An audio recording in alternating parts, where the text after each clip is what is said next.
All right, welcome back from the desk below. As you can see, the budget went up, so you won't just have to hear my guy's voice or now. You can actually see the face behind the music. Man, he released three fire projects. One with water, one with Trox, and then he just came off the most fireest one I heard yet. Cosign, No Cosign Just Cocaine Volume 3. So without further introductions, I have the one and only T-Flame. No, I'm just playing it. It's Ty Ferris. What's up, man? How you doing today, my G? All is good, man. All is good in the studio. Man, okay, you stay working. Okay, I can see you. Definitely, definitely. Man, so I got to see like the reception from your No Cosign Volume 2 to where we at now. And Yeah, bruh, that growth has been incredible.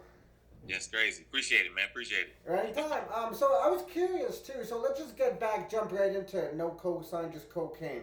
I understand that there's a logo that the original because I understand that you're stuck with that skull forever, that cocaine skull. Like when you see Ty Ferris, they're gonna picture that. Do you still have Yeah. that original picture? Yeah, I believe so. Yeah, I got it. To be honest, I just Googled it and found. I Googled somebody. I forgot what search I used, but I Googled it, and it was basically like a. I want to say like a snowman type thing, or no, it's actually not a snowman. It was actually somebody who actually had some cocaine on the table that looked like that skull, like on a Okay. flat table. I say that'd be dope for a cover. I ended up starting it. Okay. Now, as we jump into the album too, you're continuing on with the skull too, man, because you got some graphic images for the cover, man. Like with the needles Yeah, in the three, I was like, holy, this is gonna be hard to post, but I'll rock with it anyway. yeah.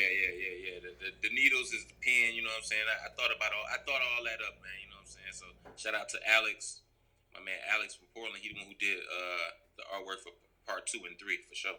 Have you ever heard the term opiate era rap? Have I heard Obio Air? Yeah, like no, like the genre. It's like a genre. Like you know how like there's trap and then there's coke rap. Have you ever heard like opiate rap, like the term of that? No, I haven't. I haven't. So like opiate rap focuses on the heroin epidemic that we face in North America too, and like some of your music really touches on those topics on that. So Yeah, that's why I yeah, like to refer to as like the opiate era rap.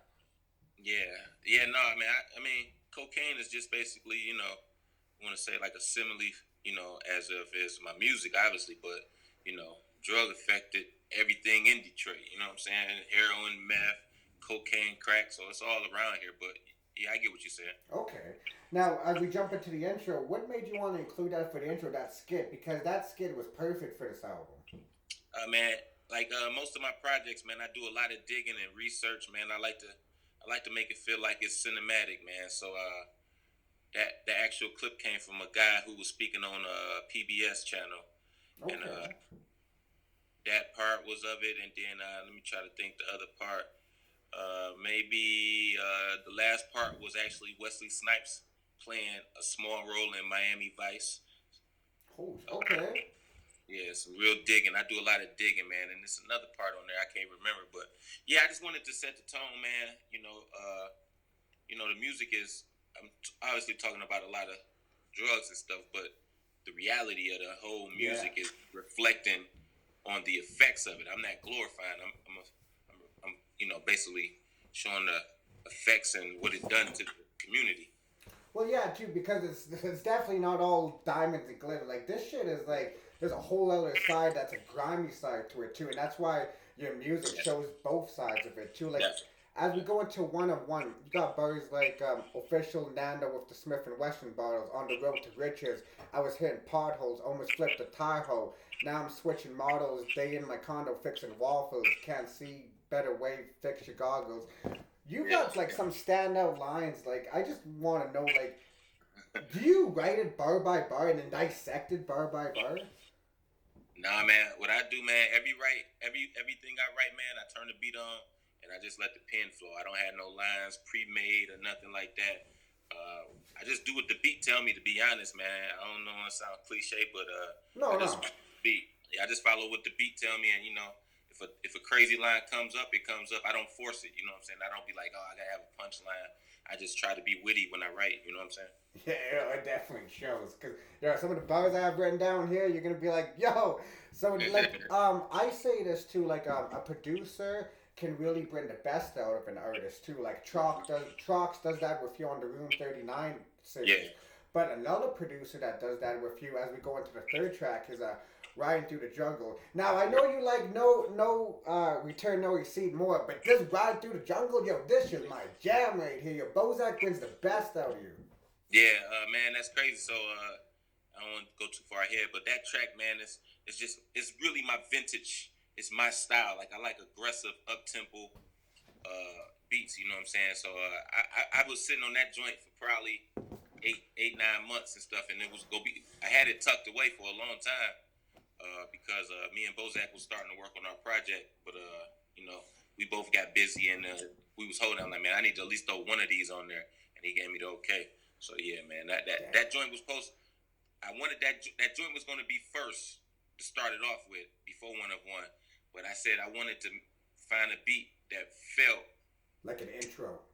That felt like an intro. On top of it, it's like a certain sound. It feels like early '80s, late '70s, black exploitation, drug music. So that's what the One of One joint was. But you know, Ride Through the Jungle is that's signature me, man, music wise.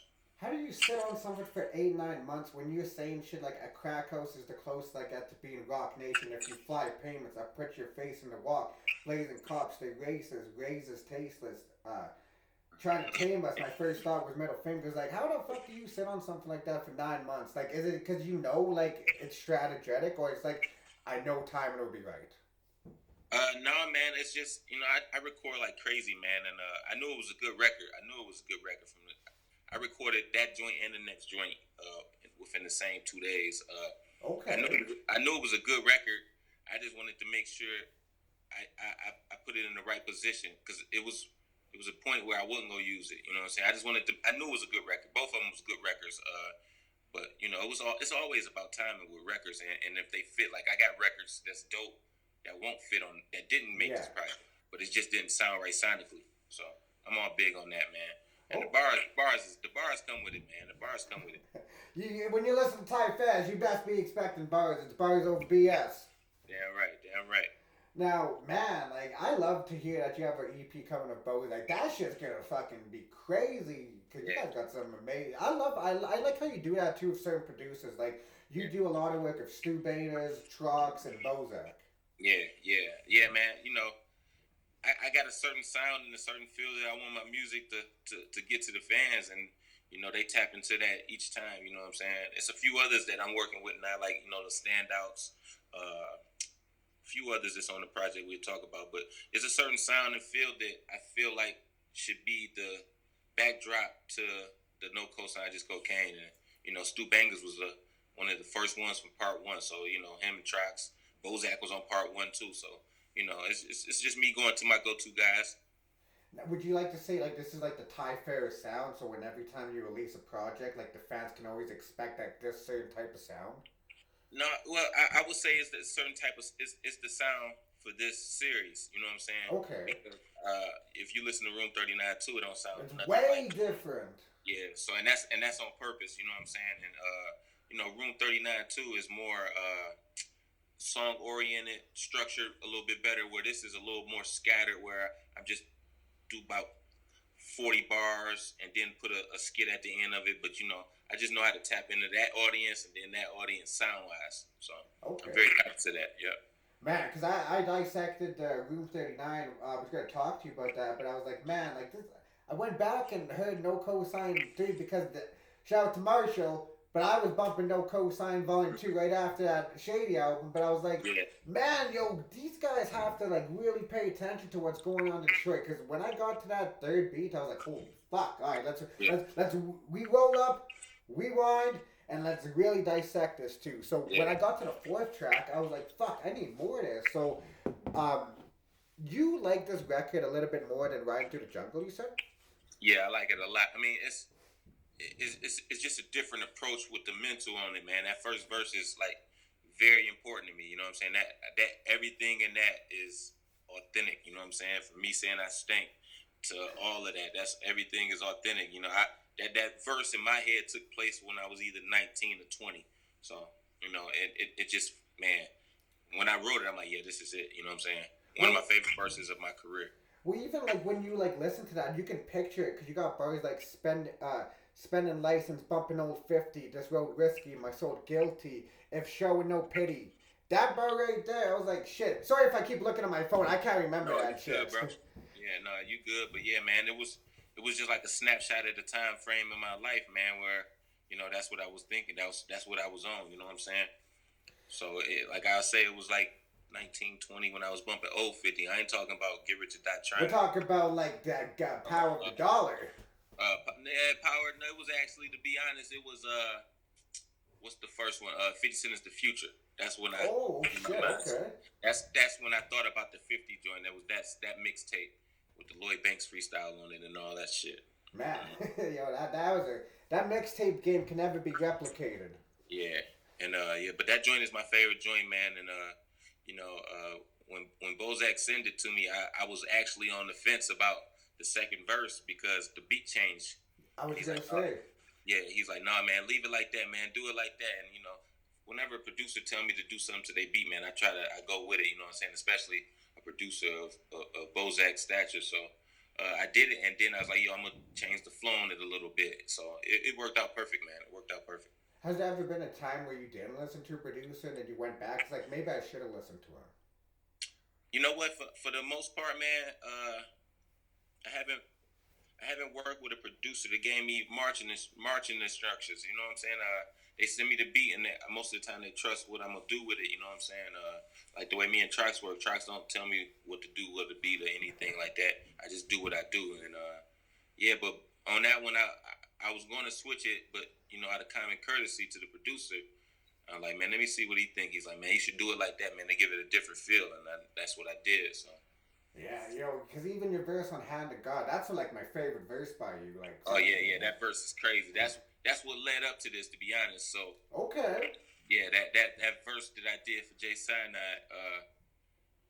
I hit Bozack up like, yo, bro, I need some beats, bro, and he sent me 5 of them, and 2 of them beats, these 2 beats was in that batch of 5. And then he's like, man, we gotta do a project. I'm like, let's do it. You know what I'm saying? I recorded them and sent them back so fast. I'm like, yo, we could do this for another 2 weeks and have about 10, 15 songs. But he was finishing, at the time, El Camino joint up. So, I respect that too, because he was buckled in all his attention on making sure that El Camino joint did good and sound good, and it does. So, yeah, but we locked in this year for sure. Okay, and it also shows too, like when it comes to around your time, though, like that focus is going to be on that project. Yeah. And I'm very big on that, man. That's why I don't like to spread myself thin when it comes to music. Like, I need to buckle down on this project right here, and that's all I can. Until I finish this one, I can't go to the next one because my mindset, sound wise, the way I approach it, dig in for clips and shit like that, I got to have 100% attention on it. You know what I'm saying? Yeah, but well, you can even tell too, like an example too, because I know you're very big on sports too. Like even your collaboration of Water, like the Bulls versus Pistons, right there, you were locked in on that. What'd you say? Like even with your collaboration with Water, because I know you're a big sports fan. There's a lot of sports references within that, so you can tell you guys took your time with that project. Yeah, man, we recorded that. It took us, I want to say, we were sending joints to each other for like, I want to say maybe a year and a half. Whoa! You guys didn't record that in person? No. We sent them joints. He sent all them verses to me, and I mixed and arranged the whole project. Damn, you would have thought y'all would have been in the same room the way that shit came out. Yeah, but we talk a lot, man. So the chemistry is there. That's my guy, man. And we recorded, and we could have been out. It was on me, to be honest, and that's because I'm so tough on records, man. We had like 20 of them, like literally. So that's why we had so many bonuses going on the physicals. But yeah, I just wanted it to be right, man. I didn't want to just put out something, and I still wasn't happy when we put it out. But when I seen the fans embracing it, I'm like, oh, okay. It's a little bit different. Yeah, but I'm very critical on the music, man, and it did pretty good. I actually, hold on, I just showed it to you. I was gonna bring that up. I was like, yo, I see it on the wall. I just hung up the damn vinyl right there. So that's beautiful. Woo. Yeah. So yeah, shout out to Water, man. We about to try to get back in and do part 2. Now, I didn't want to ask you this like over the gram or Facebook, but have you guys ever played with the term of that being a duo called Bulls versus Pistons? No, we haven't. No, I don't, no. I think it's I think it's just like a good little. What's the word I want to say? It's just like a good. It's a chapter, man. In both our careers, Okay. we just came together. You know what I'm saying? Water. We both solo artists, so it ain't like we forming a group. It's just like yo, we go do this and we go name it Bulls versus Pistons. You know what I'm saying? Okay, so it's literally the collaboration. It's not like the new duo. It's two rappers coming together. Yeah. That's exactly right. Yeah, for sure. Okay. Now, as we get into, man, because like this was recorded before Kobe's pass, and you have a song called Black Mamba Venom. Yeah. Man, and like you're definitely not talking about Kobe on this record, but when you say shit like, I might as well build a clientele from these violent tales if rhyming fails, then when we bind scales, pass through for talents. If I wink twice, they supply the shells with blunt force there to supply the L's. Yo, well, not a lot of people would get that wink twice in the shells because they think like the pasta, and if you really like in tune with the culture, like, oh shit, okay. Yeah. I love doing lines like that, man. It's just very witty, man, and even with blunt force, you take the L. You know what I'm saying? I love doing lines like that. So, yeah, man, and it's crazy. The mentality of that verse was about Kobe. Just because if you listen to it, it's basically a freestyle. You know what I'm saying? And I just wanted to kill it. You know what I'm saying? Bars wise. So that joint is the oldest joint on the whole project as well too. I had recorded that in 2018 September. Oh shit. Yeah, so that was the one that was in the chamber, man. So it's even crazier. I shot a video for it 3 days before Kobe got killed, and we was dicing in all these Kobe clips in it. And then that shit happens. Then that happened, man. I'm like, man, we can't use that. You know what I'm saying? See, I like how you said we can't do that too, because you're not trying to look like you're trying to capitalize off his death and shit like that. Like you had this way before this even happened, though. Yeah, definitely. Not a lot of people like that, though, but that's what Detroit is. They breed real ones. Now, as we come into Money Out the Ziploc, walk, man, you probably got one of the best Eddie Kane verses I've heard ever. Thanks, man. Eddie crazy with it. That's my homie, man. I love Eddie. As soon as I heard the beat, man, he was the first person I thought about. So before I even wrote my verse, I sent it. I'm like, yo, this is it right here. Jump on this with me. You know so you sent your verse with it too? Huh? You sent your verse with it? No, I just sent him the beat. Oh, okay. The beat. I wanted him to set the tone, you know what I'm saying? And, Eddie on the come up, and that's why I made sure that was the first feature on my project, you know what I'm saying? I wanted to shed some light, get people up on Eddie, because Eddie crazy with it. Yes, he got an aura to his music that I like a lot, you know what I'm saying? So, yeah, that's what that whole mindset was, too. I can see why you and him two have great chemistry, because like even like his 2K19 project. Yep, definitely. It's the same thing. So the way I sent him the beat, he sent me the beat, and I sent it back. So we basically did the same thing. You know what I'm saying? He just the way he say things, man. I just like the way he say things. You know what I'm saying? The authenticity is there. Obviously, I met him in person, so yeah, that's my guy. Shout out Eddie, man. Man, you guys like that Walker's Collective, yo. That's something different right there. Yeah. That's we actually coming together with some music finally, man. We got a few things, shaking and moving. Can't discuss too much, but yeah, we got some joints. Okay. Now everyone that I interviewed, they always hinted towards it too. I was like, man, okay. So yeah, but no, we working. But since we're on this topic, before we get into the other track, though, man, I swear, y'all need like your own show, because you guys on social media are fucking hilarious. Who you talking about? Me and Bud Rock? No, like the Walkers in general. Rim, Eddie, Wavy, all y'all need a show. Yeah, man. It's it's rare that you can meet people and it's as soon as we met each other, I flew out there. I met them. I knew them, but I met them in person. Yeah. The same day I went out there and fucked with Spesh.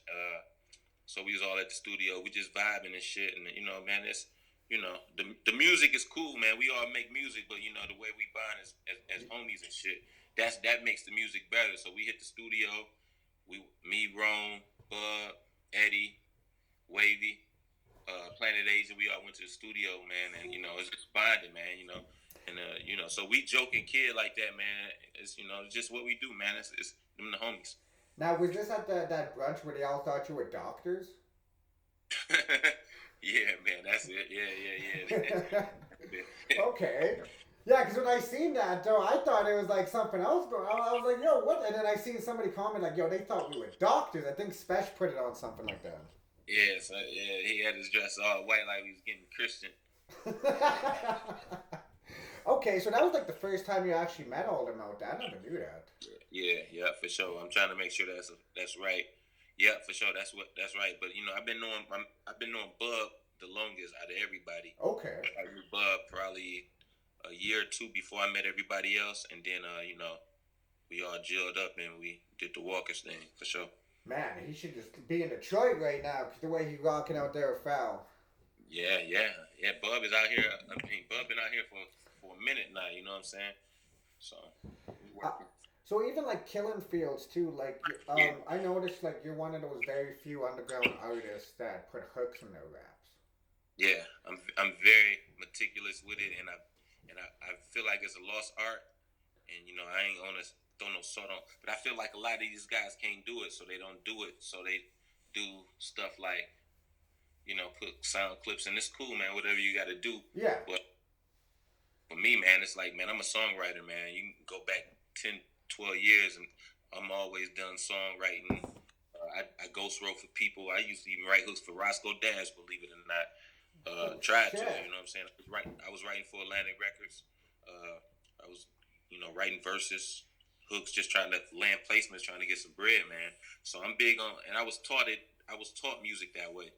A song is a complete song. You need a substance. You need a hook. You know what I'm saying? So, it's structure. It's structure. I'm big on it. Huh? It's structure. Yeah, the structure is very important to me, man. And I've wavered away a little bit from it, like on the cosign joints. But if you check out the Room 39. Oh yeah. Most of them songs got hooks on them. So yeah, it's very important to me because I want songs last longer than freestyles. So you can go back to a song like with me and Spesh and MOP. That song will be able to play for years. Came a long way. That shit's fire. Yeah. It'll play for years. So it's easier to play songs than somebody just playing a runoff rap. You know what I'm saying? So yeah, I'm big on the hooks, bro. Okay. Now that Killing Fields, I like how you brought up that track off Room 39 Part 2. That track sounded like it should have been on it, but Trox didn't produce that though. Which one? Killing Fields. Yeah. Killing Fields is Seb Bash, man. Me and Seb, that song is one of the older joints too. Me and Seb been working on the EP about 2 years, man, and I got probably like 9-10 joints done like that. So Seb is he like an evil genius, man. Ain't too many people that Alchemist get a cosign to producer wise. He put out a project under Alchemist label, so we just doing records, man, and whenever it's right, it'll come out. But yeah, that was one we was willing to part ways with. He's like, man, we got to make sure whatever our first impression was on the public as a song, it had to be crazy. So it was between that one and another joint called Mental Tats that'll probably be on a new project. So yeah, Killing Fields was crazy, man. I love that joint. All right, well, I'll let you know when I hear that second one, but right now it's Killing Fields. That shit is fire. Yeah, for sure. Now, we come into the track that it's documented, I even told the guy this on his interview, yo, you finally got the fucking Edo track, my G. Yeah. The Sunday at Dirty Diggs, but you also got Dirty Diggs producing on this as well. Yeah, man, that was the last track recorded for the project. I was just out in California, man. Edo was out there. We was out there together. He was doing a show with Mayhan Loren, and I hit Dirty Diggs up the next day, and we just went over to Dirty Diggs' house and knocked out like 2 or 3 joints. You know what I'm saying? It was just a chill vibe, man. Shout out to Edo. That's the homie. Oh, so you guys actually, the song title, it was actually Sunday at Dirty Diggs. Yeah, it was Sunday at Dirty Diggs, yeah. So that's why I couldn't think of nothing else to do it, you know what I'm saying? We just went in there and rapped and shit. So yeah, man, that's exactly how I came up with it. Diggs played like 3-4 beats, and the last beat he played, we started writing, and we got it in.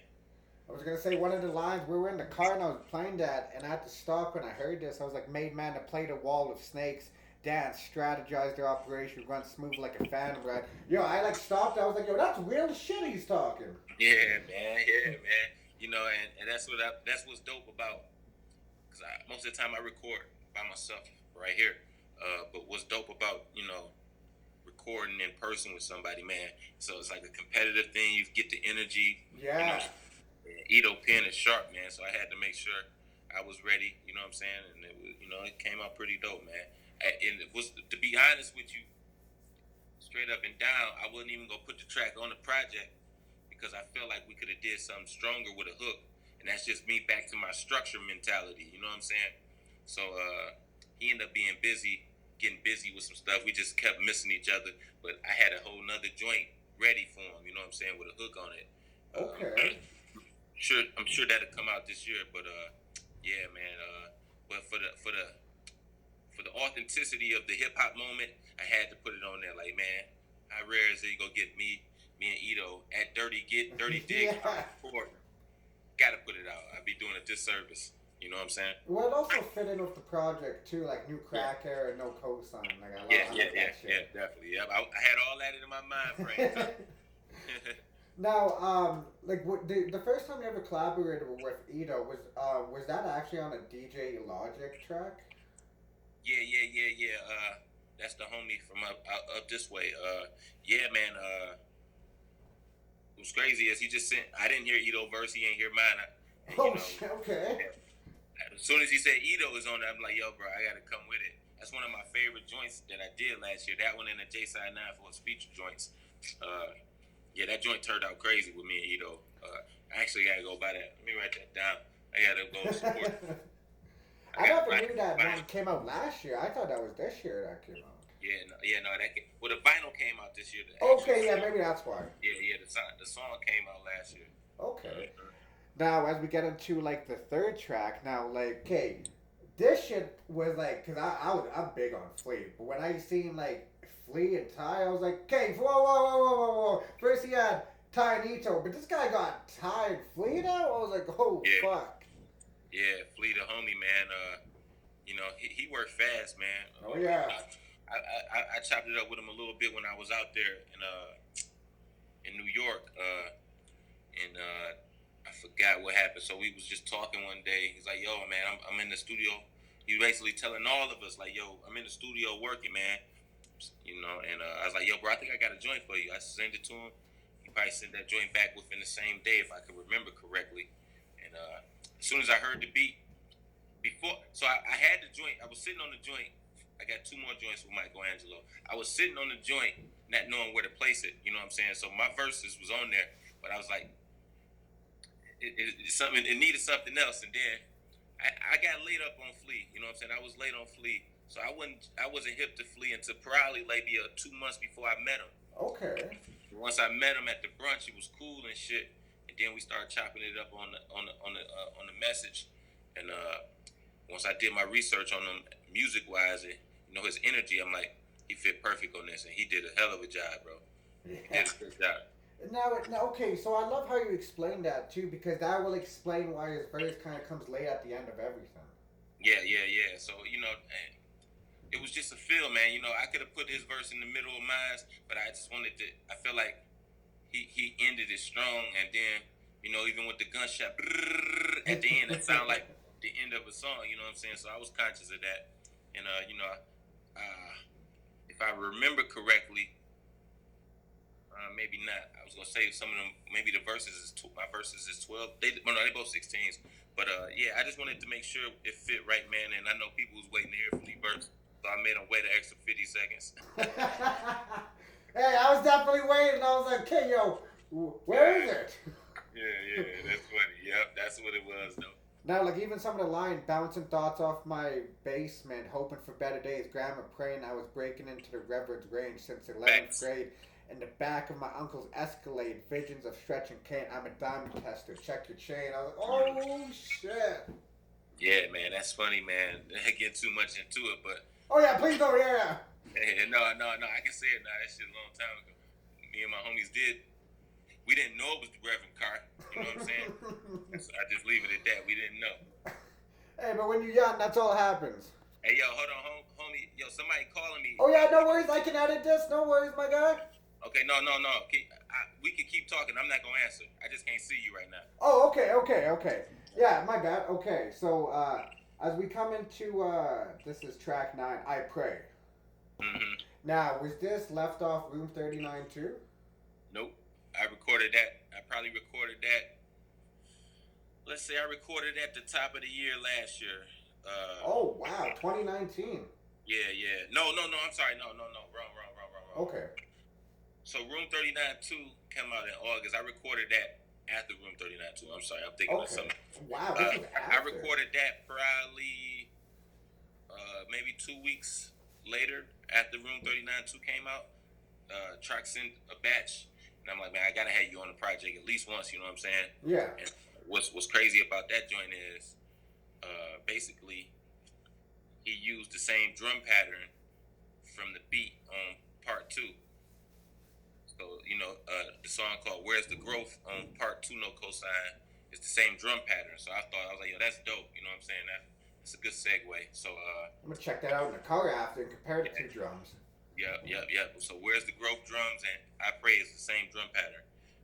And I didn't even know that until he told me, you know what I'm saying? But it's like, man, he's like, man, you picked the same drum pattern. I'm like, maybe it's a reason I went to the same drum pattern and let me do what I want to do.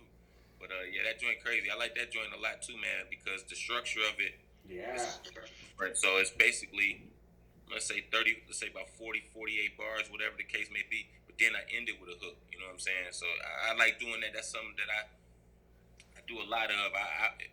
It's just like a good medium where I can give the people what they want. Like with this wave, they want to just hear bars, but then I can still bring some structure to it and have a general summary of the thought process of the song, saying I pray. So I'm real big on that type of stuff too. So I do a lot of joints like that where I go for about 40 bars and then I add a hook on it.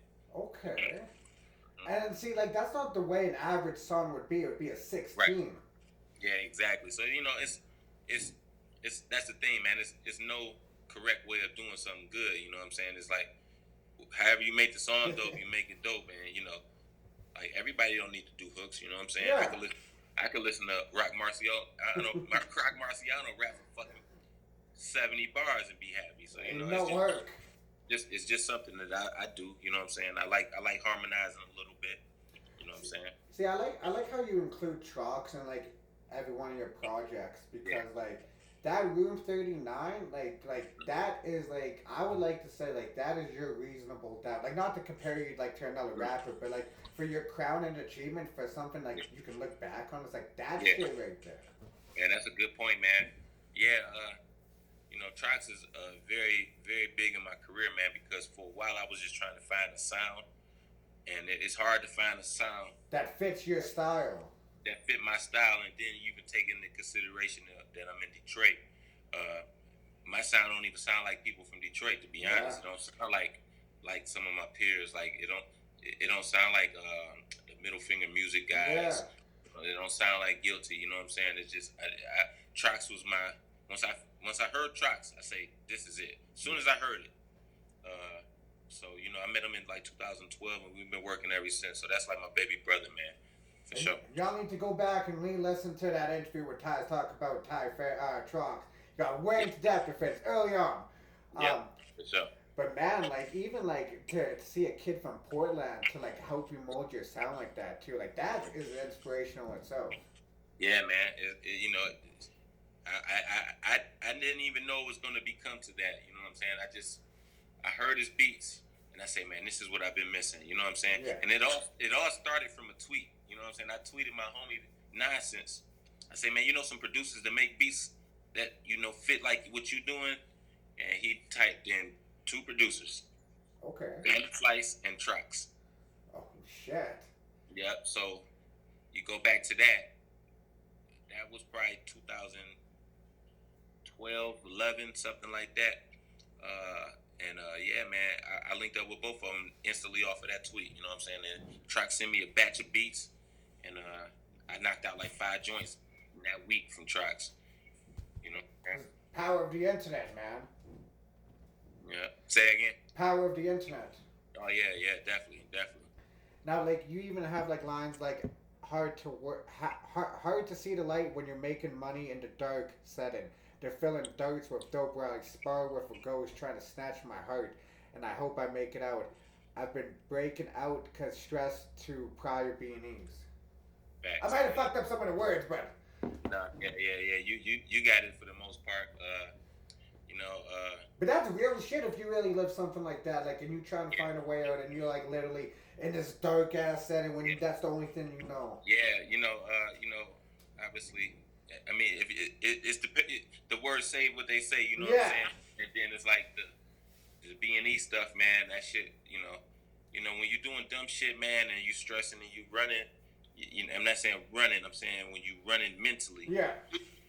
It's gonna take a toll on you and your body. It took a toll on you, man, and it took a toll on me at one point. You know what I'm saying? But like, hey, like within time, I don't like to say as you get older, as you get wiser, you start to value. Like it's like, okay, I was doing some dumb shit. Yeah, man. Trust me, man. I'm happy to be here. A lot of my homies ain't here. My 2 best friends ended up going to jail. You know what I'm saying? When I was younger, they did 5 years. Came home, they good now, but on the path that we was on at that time, this is around the time that we made a mistake and broken the reference range. But on the path we was on, man, it was gonna either be jail or dead. You know what I'm saying? And we got into a little situation where they didn't do what they did. We got into it, and they went to jail. Put it like that. You know what I'm saying? And I was blessed not to be in the car that day, and that changed the trajectory of my life that night. Oh yeah. Changed the trajectory. Like, so it's like I wake up every day and hang out with my homies. You know what I'm saying? 2 of my homies, and then boom, just like that, they gone. Yeah, and that's like whoa. I'm just out here. I'm just out here. So that's when I really started rapping. You know what I'm saying? Now, I like how you said that you didn't want to get into it. We ain't Vlad up here. We don't fuck with nothing. We don't fuck nothing. No, listen, I can talk about all that, and most of the time I do talk about it in the music. I like to sprinkle little bits of truths in the music where, if you listen hard enough, you can put it together. You know what I'm saying? Or if you actually did something like that, you can relate to it. Yeah. Like I gotta pull this back up to see what part that strategize. In the wall, like, see, when I go to the club, I don't drink. Like, I need to know my surroundings and shit. I'll play the wall. Yeah, but to be honest, bro, that's just me being just cautious, man. Man, in Detroit, man, it be getting crazy in the clubs. I don't even hit them clubs no more like that, man. I go to strip clubs, but I'm just most of the time when I'm writing these raps, man, I'm reflecting on back in the day, man.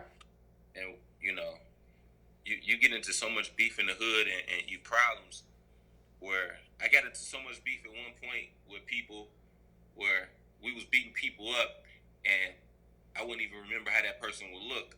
Oh, shit. You know what I'm saying? Because everything be a blur sometimes, like nights if you were drinking. So you get into it with somebody and then, let's give an example. I'm walking in the mall with my daughter one time, like, why is this guy looking at me crazy? Yeah. Maybe because you and your boys jumped him and beat him up, you know what I'm saying? So that's the mindset, like, yo, I'm in the club. You never know who remember what you did to them or seen, you know what I'm saying? So that's the mindset of me, you know what I'm saying? I'm always safe first. Yeah. Well, and that's, like, true, too. Like, when you come from that environment, though, you can't just, like, throw that shit away. Yeah, no, that shit stick with you, man. It's just, it's a survival tactic, man. You know what I'm saying? I like that. You're back on the wall, you scanning the parameter, and then, once you figure if you feel everything's smooth, then you move. But I'm coming in, peeping the situation, and I'm what I'm saying. I was gonna say, I'm weighing everybody out. You know what I'm saying? I'm trying to feel your energy, trying to see where your mind at and all that stuff. I tell by handshakes and everything. Well, I'm pretty sure there's been times where you like analyze the situation. It's like, all right, this ain't for me. Yeah, hell yeah, man. I tried with maturity. I try to analyze the situation before I even put myself to the situation. Like, I might don't need to go over there tonight. You know what I'm saying? Yeah. You know, like, you know, it's a possibility something can happen. And it ain't about being scared. It's just about being smarter now. It's like, Yeah. I don't even need to put myself in that situation. Like a lot of times when I go out, I just go out just to get air, man, from the studio. And, you know, man, I'm a people person, man. The people see me all through Detroit. I'm probably out here more than any rapper. Okay. Like, you know what I'm saying? I'm not taking nothing away from none of the other people or nothing like that. But, you know, for us, what I do, the lane that I do, lyrical street music, I'm out here every day. I'm you in the touch strip. the town. Yeah, the people see me. You know what I'm saying? I buy people drinks. I'm everywhere, and you know, ask any rapper from Detroit, they'll tell you they know about me. But it's like, you know, I need that energy though. I need to go and interact with people because I go out with people and I feed off of them, and that helps me write. You know what I'm saying? Well, like, and if everybody that I interviewed from Detroit when I bring you up, it is nothing but positive things that they say about you. Like, that's a good dude right there. Yeah, man. Like, even with people I beef with in the city, man, if I beef with people, man, it was honorable, you know what I'm saying? It was respectful. I've beefed with rappers, you know what I'm saying? And they just had the respect on the reason why I was beefing with them because I'm riding for my team, you know what I'm saying? It wasn't nothing personal. You know, I'm a loyalist, man. I'm loyal to the soil. So, you know, all you can do is commend me for being loyal and willing to ride for my team, you know what I'm saying? And plus, like, there's not a lot of people that actually have loyalty nowadays because, like, loyalty is a rare thing to find nowadays. Yeah, it's very rare, man. You know, my circle of people is very small when it comes to anything now. You know, my man probably got 2 or 3 people I consider close homies, you know what I'm saying? Close homies in Detroit. Well, I like how we brought the topic of loyalty because as we come into your next song, The War featuring Mav, you even have lines like disloyalty have you scrambling lawyer fees, avoiding authorities, hoes acting disorderly, morally hit his principles off balance, once raw talent, now make dollars off them dark actions. Yeah, man. Shout out to Mav, man. So that was a joint I sent to Mav as soon as I heard the beat. And I heard Mav verse first. So Okay. And I heard his verse. I say, whoo. Okay, boy, Mav is one of my favorite writers at this point. Okay. He's like top 5 writers to me. Oh shit. Okay. So right now to me, him and Kai, like the way they put stuff together. You know what I'm saying? The way they put stuff together, you can feel it. You can tell they lived it. You hear the authenticity in it, man. And you can tell a lot of rappers. You can tell, just as is me. Yeah. I can listen to your rap, and to some degree I can tell if you've seen or lived what you're saying. Because if you've seen and lived it, it's gonna be very vivid when you talk about it. You should be able to paint it very vivid. All I do is got to flash back, just like I said. All I do is flash back. You know what I'm saying? And it just comes. It's like I got it right there, boom. So yeah, shout out to Mav, man. He set the tone on that. You know, and I just had to follow. I follow his lead on that joint. You know what I'm saying? Now I see, like how you said you were late to Flea Lord. I was late to the Cloth. Like I found them when they dropped that when Riggs and Mooch dropped that joint album with Big Ghost, and then that's when I started to really dissect the Cloth, and that's how I found Mob. I'm like, holy shit. Yeah. Mav is you know, I knew Riggs from the jump. He was on part 2, but when I heard Mav, I was like, yo, he different. You know what I'm saying? He different. It's a different perspective. You know what I'm saying? You could tell, from my opinion, you can tell his influence on Riggs. Yeah. Being an older figure in his life. He was talking about that earlier. I was just saying, yo, that's crazy. It's like you were there. You can tell. You can tell that's why Riggs is so sharp, because Mav is sharp. So yeah, man. Yeah. That joint turned out pretty dope. That was like one of my in-house producers, man. My man Jay Bansky. Okay. Yeah, he from Australia, man. You know what I'm saying? Damn, you got in-house producers from Australia. Yeah, man. But the crazy thing is, I've been sitting on that beat for a long time, and I just was trying to figure out what's the best way to approach it. You know what I'm saying? Man, if somebody had access to your hard drive, I can only imagine what they'd be hearing. Oh man, my hard drive filled with classics. Now, this is what I like to hear about artists who have a lot of unreleased songs. Have you ever came into a problem where the hard drive crashed and you always had backups just in case? Man, I lost 2 hard drives. I lost a hard drive full of music,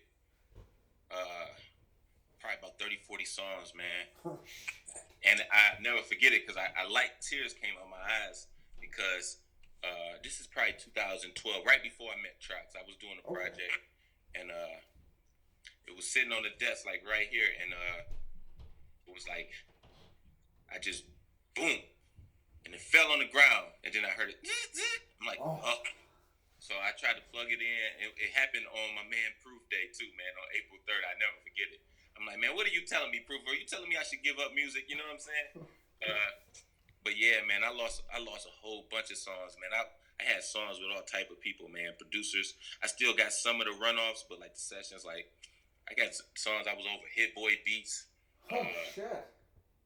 Man, I could pull some of the shit up, but I got songs with I got a song over a Dr. Dre beat. You know what I'm saying? I got songs like that, and I lost a lot of that when that hard drive crashed. You know what I'm saying? Man, I would be shedding tears. Fuck the light tear, man. I'm crying.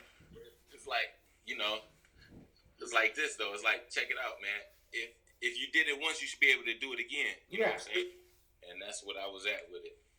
Wow. And then like, I can only imagine if you didn't meet Trox, like we would have never got a Room 39 if you would have put that hard drive of music out. So it's just crazy how shit works out. Yeah, that's exactly how you got. That's how I've lived with it like that, mindset wise. Like if that hard drive didn't fall off that damn desk, I wouldn't have been able to go to the next step of my music wise. So yeah, look at it like that, man. All right, and then as we get into Truth Be Told, like this shit right here, this is like one of the most standout joints right here. I wonder why you left it near the end. Man, you know what? I'm big on the sequencing, man. I was just trying to figure out where it would go, but as I have a certain way of approaching projects where I like to get sincere and more personal near the end of it. You know what I'm saying? I noticed that. Yeah, so I really try to do that. Like even on Room 39, I had a song called Seize It. On Room 39-1, I had Let Go. On No Cosign Just Cocaine 2, I had Let the Pain Sing. So, you know, I just try to get a little more personal because earlier in my career, I wasn't doing that. And the second I started doing that, I felt like the fans started gravitating more. Yeah, because they felt like they knew me more as a person. So, truth be told, man, I recorded that and Who I Am in the same day. Oh, shit. Okay. Yeah, I recorded both of those in the same day. And I recorded those 2 in the same day. And then the next day, I recorded Open the Lane for Stu. So I knocked out 3 Stu Bangas joints in 2 days. And we basically just swapped on one of them. And then I was like, yo, bro, this Who I Am joint, I need it too. Yeah. And as soon as I sent it to Stu, he sent it like fire. Like me and Stu been trying to work on a project. We just keep, you know, getting, he got stuff going, I got stuff going. But it's going to happen eventually. You think about how many tracks I done with Stu. I did Dirt Naps. I did Tyrant Talk. Oh, yeah, Tyrant Talk. You know what I'm saying? I did Truth Be Told. I did Black Mamba. I did. So we did like 7 songs already. So Truth Be Told, man, that joint crazy to me because even more insight, I structured it kind of like how I did the same structure with Vanderslice Send Me a Beat. So what I do is I write a 16 or whatever, 16, 12, and I'll repeat a bar from that. So let the truth be told, I'm a soldier to a higher power, recruit my soul. That's like a little mini hook, and that pushes it as the theme, just another way of structuring it. That's like the theme now of the song, Truth Be Told. So I started telling some truths. Not religious, but I follow the minister, you know what I'm saying? So, yeah, you know, I'm just conscious of that type of stuff. So, shout out to Stu, man. Stu crazy. Man. Yeah, okay. I never knew Stu did that one either because, like, on, like, well, I guess I should say I didn't because he's credited on it. I just got my notes in front of me. But when you have, like, I noticed that too, like, you credit your producers on your project. Like, this features Stu Bangas or, like, this features Bozack Morris. Oh, yeah, hell yeah, man. It's the right thing to do, you know what I'm saying? It's like, you know, man, it's just like when I go put in my information for my ASCAP. It's a writer and a composer. I can't go nowhere without the beat. He can't go nowhere without the lyrics. So it's like it's 50-50, man. And you know, that's the only way it's supposed to be. I don't even understand how people would even think it's not cool. It's to not put the producer name on. Or not even tag him in like when you're promoting it. Yeah. Like you know, and you know, I tag him a few times, and then even with features and producers, I tag them in the beginning, but then I lay off of it because I don't want to be flooding them all that, you know, the mentions to get up to 30 relikes and shit like that. So I don't want to flood it, but you know, I'm gonna make sure I give them they credit, and then even on the back end, man, I do splits. Anybody who I do songs with, I tell them like, yo, man, give me your information. You get 50% of this song. You know what I'm saying? So anything me and Stu do, I get 50%, he get 50%. So you know, and that's with everybody, even features. I give you a third of the percentage of the song. So damn, you a real one for that. yeah. That's a fact, man. Now, I like how on topic of producers now, because your style is like more of a New York style, like I like to say. I don't know if you ever heard that before. Man, I've heard it most of my career here in Detroit, to be honest. I'm trying to hear you over a V-Don beat in 2020. That might have happened. That might happen. Okay. I can't speak on it, but that might happen. Okay. I like the suspense right there. We'll leave it at that. Yeah, that might happen, man. Shout out to V-Don, man. He the next guy to me. He the next guy. Yo, cause when he does shit for Ito, oh shit. Yeah, they got a classic together. So when you made like the last 3 tracks of this album, like as we come into Made My Grandmother Cry, was this like around like the same time you recorded like Truth Be Told and Who I Am? So boom, man. Let me see. Give me 1 second. I need to pull that up because. Oh yeah, no worries, I understand. I want to give you an accurate description on that joint. That's great. You have everything dated too. Not a lot of people do that. Yeah. After losing the hard drive, you'll be dating it too. I got it dated, and then I got a whole canister of gig sticks with backups. So this is all backups. Okay. You know what I'm saying? I back up regularly. I'm fully prepared. Yeah, man. Listen, that joint, that'll touch your soul. 1 second, man. Let me find this joint real quick. I just want to make sure I give it to you. Take your time. No worries. The accuracy of it, because what's the name of the joint? My grandma. Yeah. Mr. Authentic. So boom. I had a different version of this song. I had a whole different hook of it. I'll play it for you. Shit. We'll go. So I was on the fence about it, man. I give you a little insight of the song. Okay.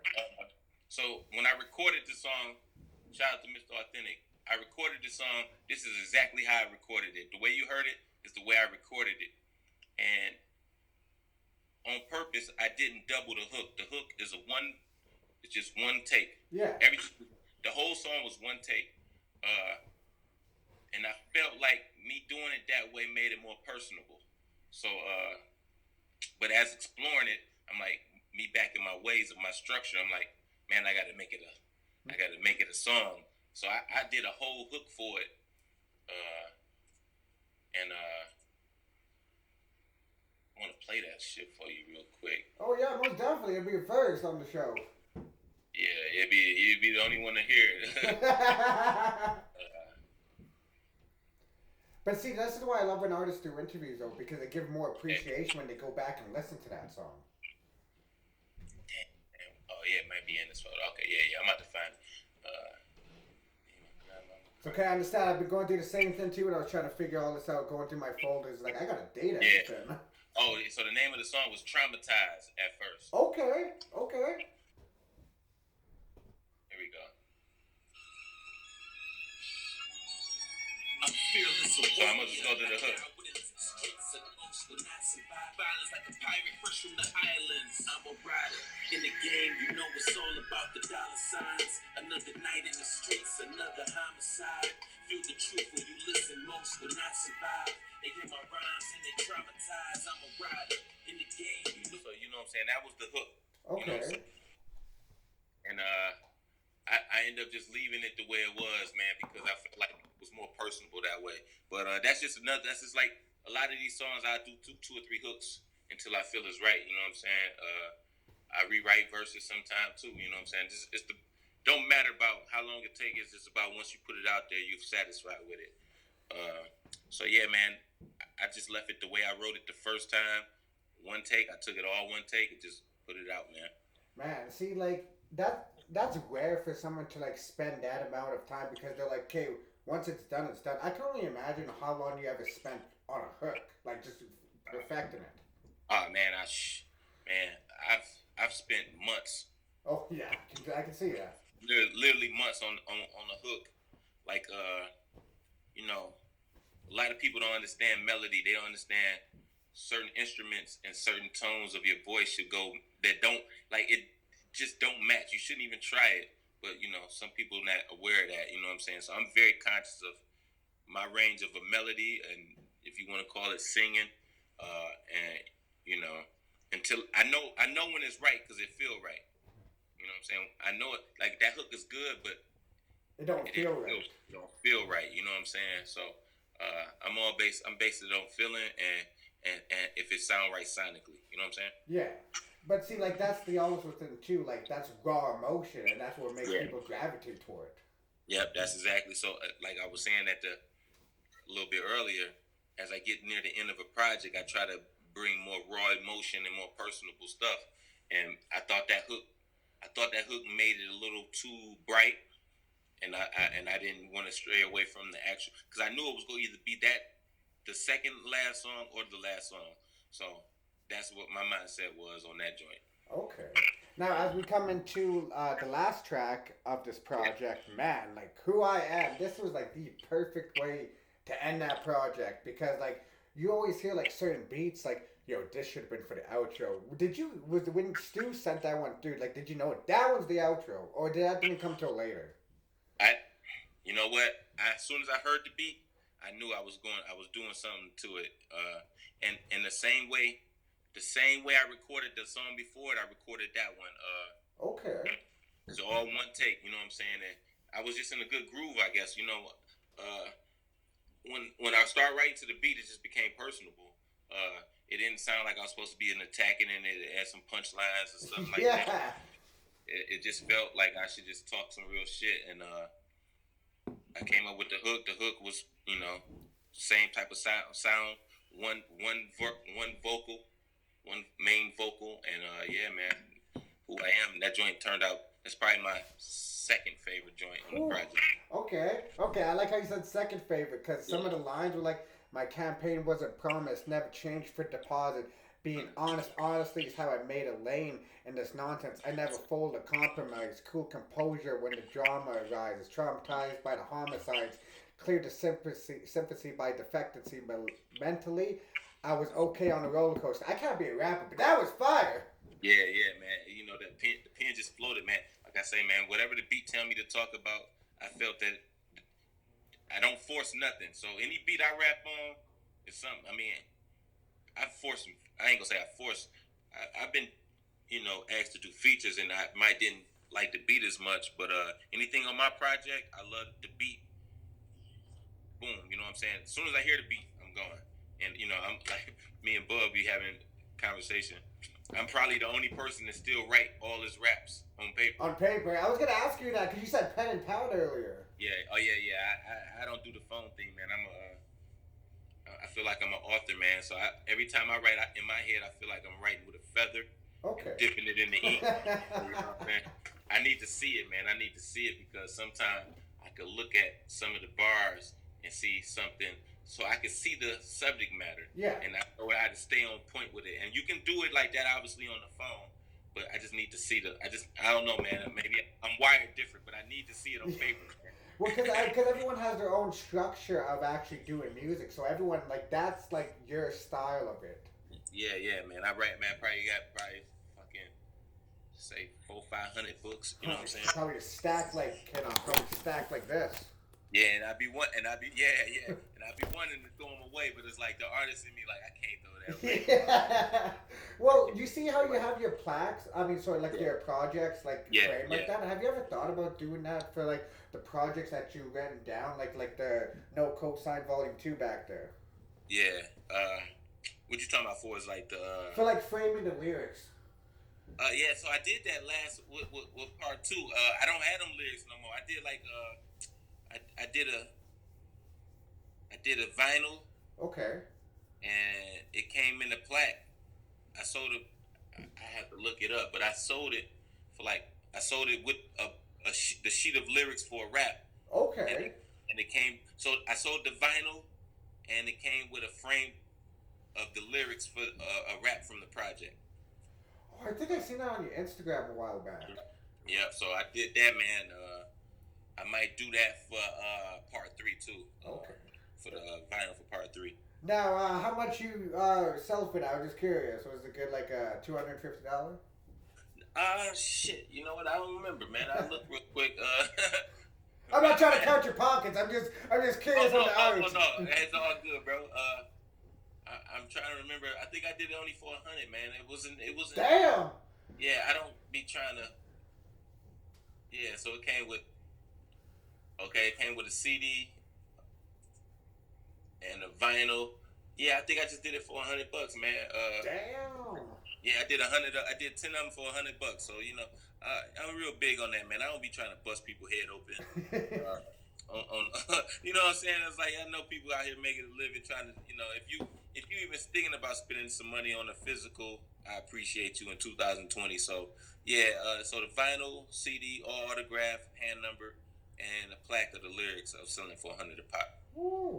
And like for the people listening too, my guy right here is very professional. Like he'll let you know when the shit's shipping out. He'll let you know like what you're getting and how you're getting it. So yeah, I'm big on that, man.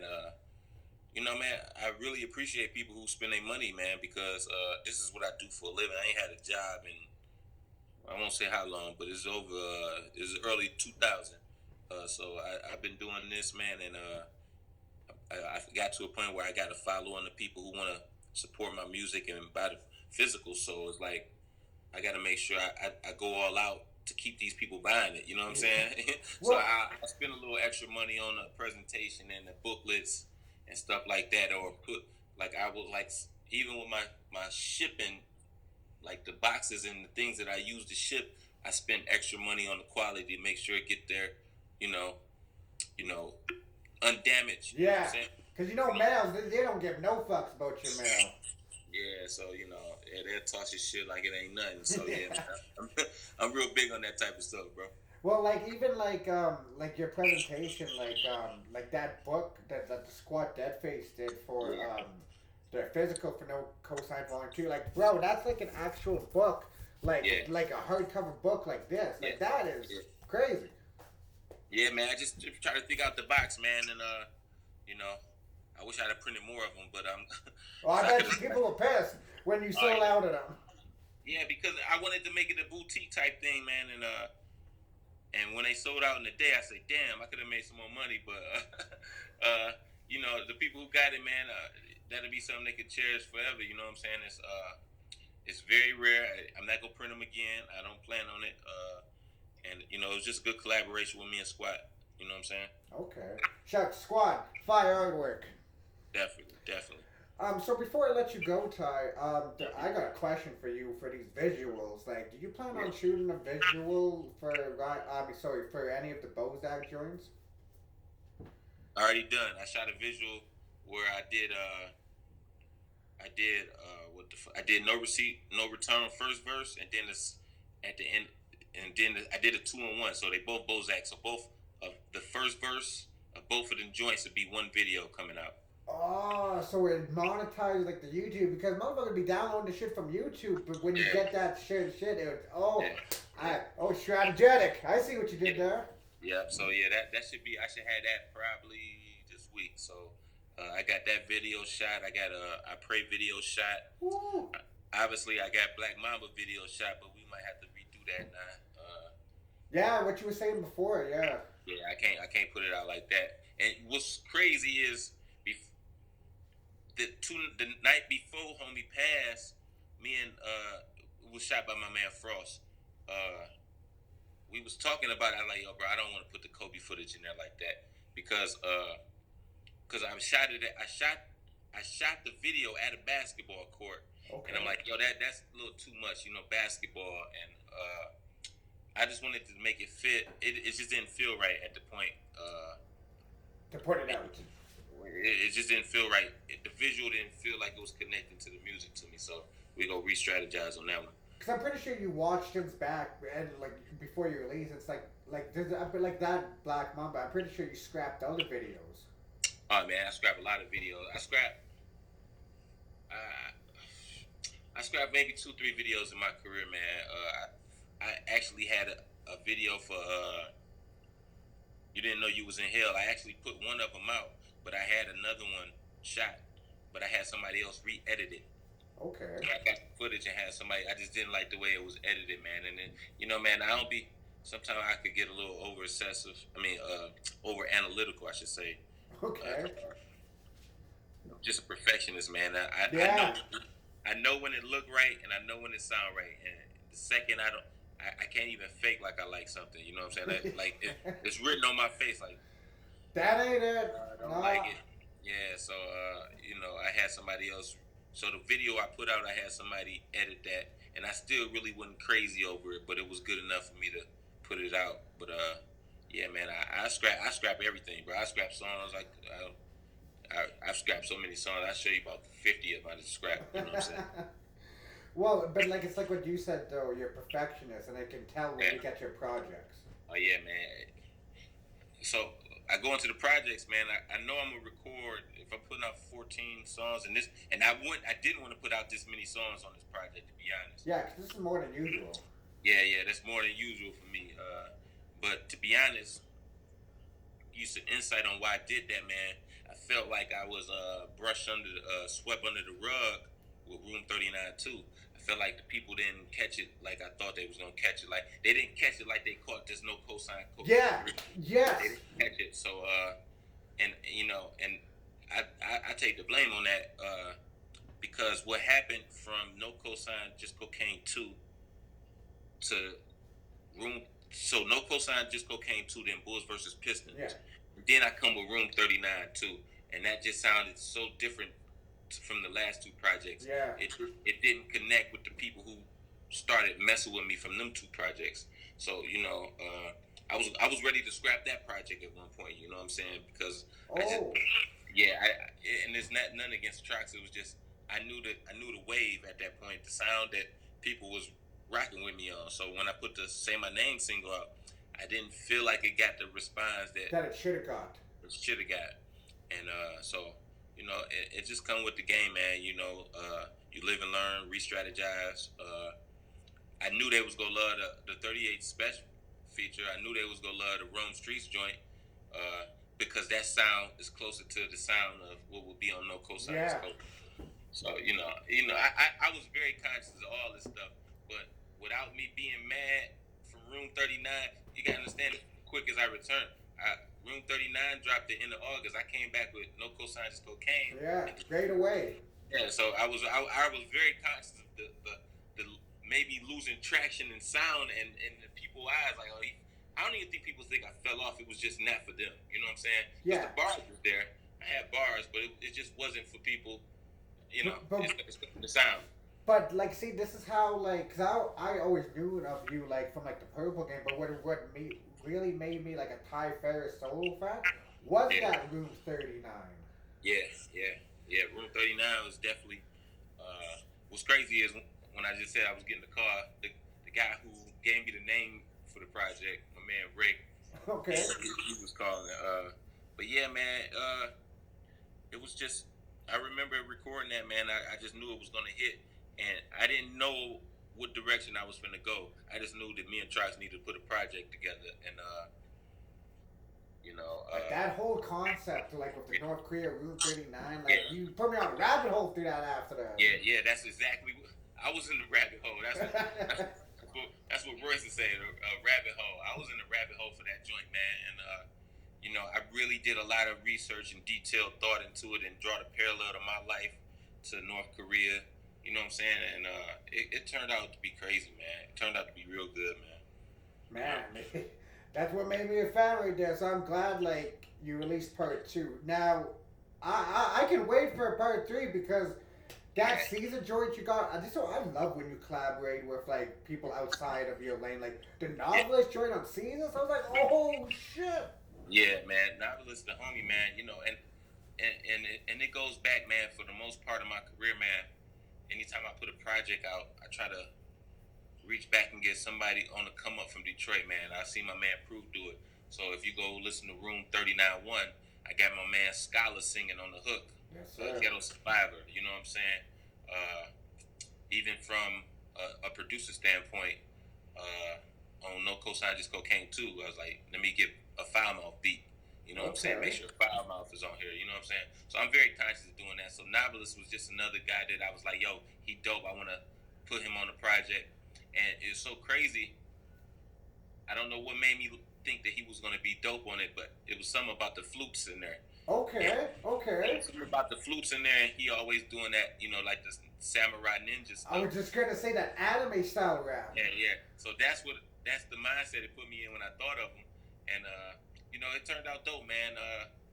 That's the young homie, man. I like him. I went to a show. I tell you, this is where I started. I went to one of his shows, and I seen how much energy he had performing, and he could rap. You know what I'm saying? So I seen him from afar, and then I seen him and really met him in person. At meet him and Royce at Royce Studio. So yeah, because that even like with the title, even like with the concept of like if it North Korea the Room 39 and all that, it just fit all perfectly. Yeah, man, it's crazy. That joint, it's like I say, man, it turned out to be dope, man. I like you said, that's my reasonable doubt. I can live with that. Now, if you're a Ty Farris fan because of his recent work, go check out these Room 39 series we're talking about. This shit will blow your motherfucking mind. Yeah, man. Please check him out, man. Support the homie, man. Support your mans. Yeah, because I'm telling you, it's like your first hit of dope. I've never done like hard dope, but if I did, I'll be like, I need some more of that. Yeah, man. And we gonna get a lot more out for the year too, man. Started the year off strong. Listen, like I said, I had No Cosign Just Cocaine 3. I had that done in October. You know what I'm saying? That whole project been done since October. So you're already strategizing your next move.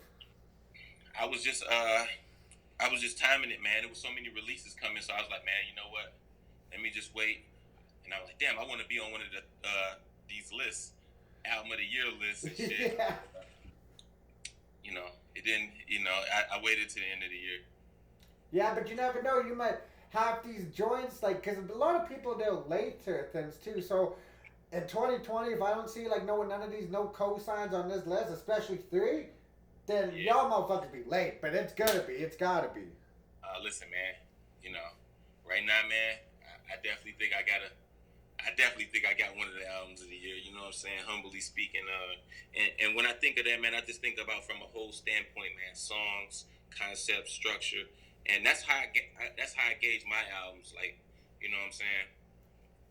Does it feel like an album or does it feel like a fucking mixtape? You know what I'm saying? Yeah, it feels like an album.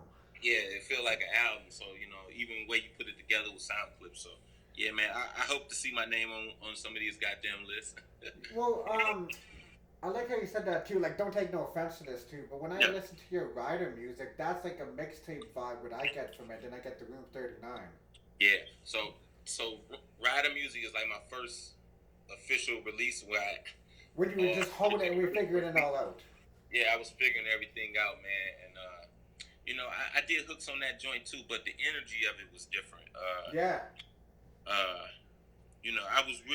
I was making songs, but I wasn't structuring it, so I could. It was easy for me to brush across it, saying Rider music as a big brush, like. It's not really a concept. Yeah. It's just a sound. Like these songs sound like music you can ride to.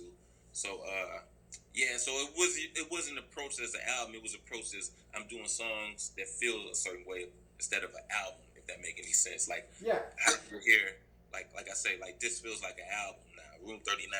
feel like an album. You know what I'm saying? It does. It truly does. And I'm just glad I got to see this growth from everything, man. Because I can actually say, yo, I've been early on this, dude. Y'all late. Yeah, man. Appreciate it, man. Damn right, for sure. Hey, boy, for that being said, though, I didn't want to ask you, like, the most obvious questions when I first started out. Because, man, I was just fucking curious about you. But now that I actually have, like, a more structured show, I can give you the platform for you to break down your album.